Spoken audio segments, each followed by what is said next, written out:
next three forms that we're going to look at are the indeterminate forms of infinity over infinity, 0 times infinity, and infinity minus infinity.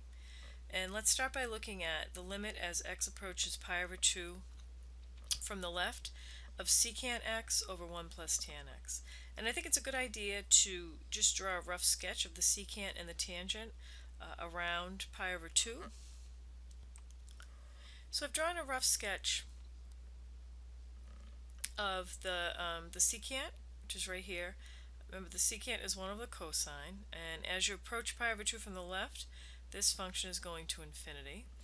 And as the tangent function, as you approach pi over 2, that also goes to infinity. So this fits the indeterminate form infinity over infinity. Also, at this point, it's important to know that this infinity over infinity could also be in the form of, you could have negative infinity over positive infinity, or negative infinity over negative, or any combination of positive and negative infinity. In this case, both are going to positive infinity, and so we are allowed to use L'Hopital's rule for this format.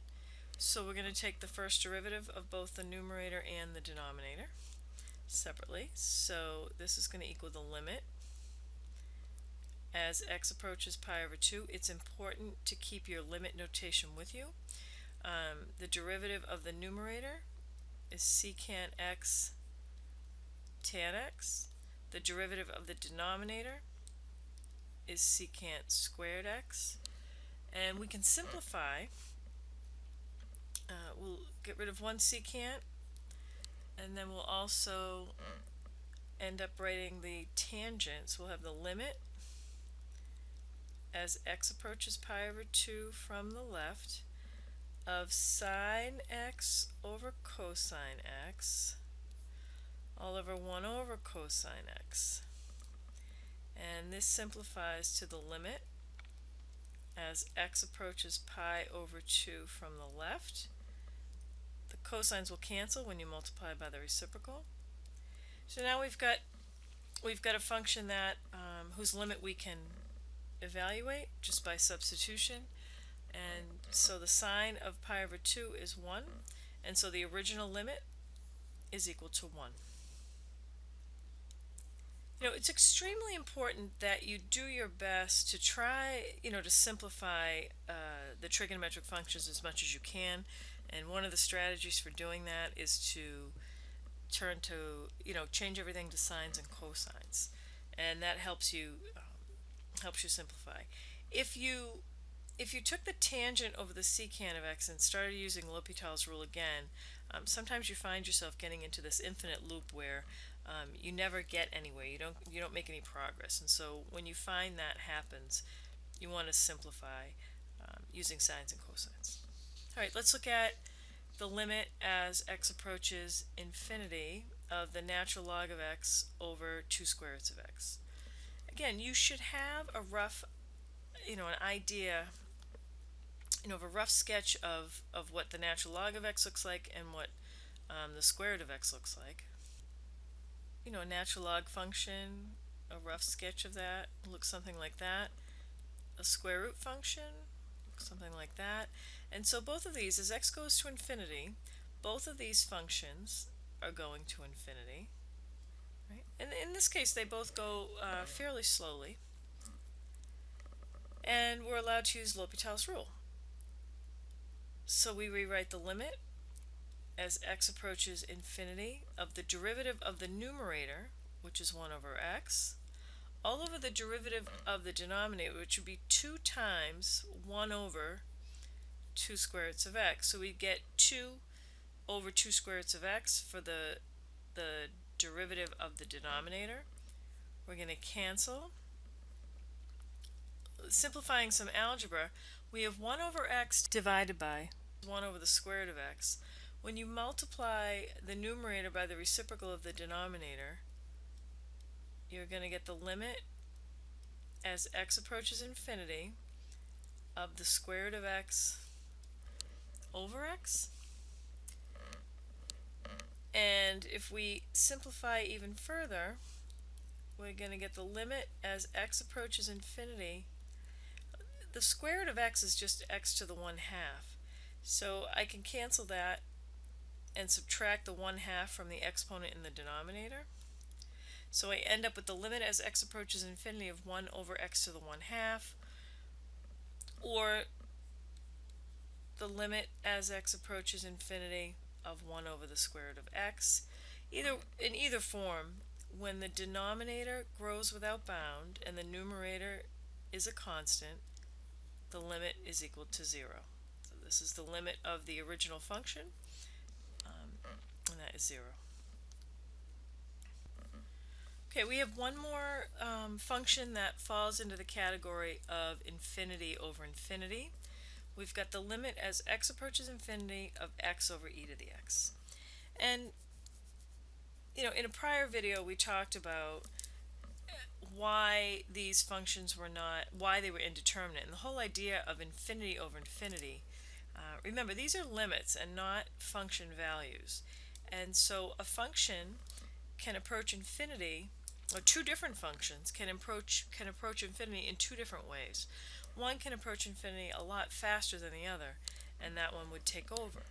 So when we look at this, the limit as x approaches infinity of x over e to the x in example 6 for infinity. So we'll take the derivative of the numerator and the derivative of the denominator separately. So we're going to get 1 over e to the x, which equals 0. So this should make sense because an exponential function grows a whole lot faster than a linear function. If you look at the two graphs, right, the graph of y equals x and the graph of e to the x, eventually e to the x is going to grow so fast that it's going to overtake the x function. So in the next example down here, I want to look at the difference in end behavior of a few different scenarios here. What if we had higher powers on our x, in our power function? If we have the limit as x approaches infinity of x squared over e to the x, we still have infinity over infinity, so we use L'Hopital's rule. So we'll take the derivative of the numerator and the denominator. This means we need repeated use of L'Hopital's rule because we get infinity over infinity again.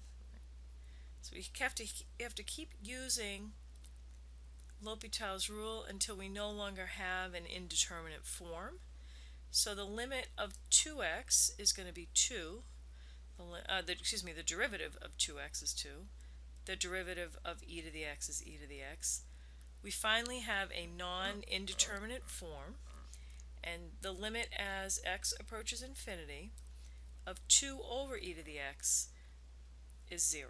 We've got a fixed value or a finite value in the numerator, and we have e to the x in the denominator.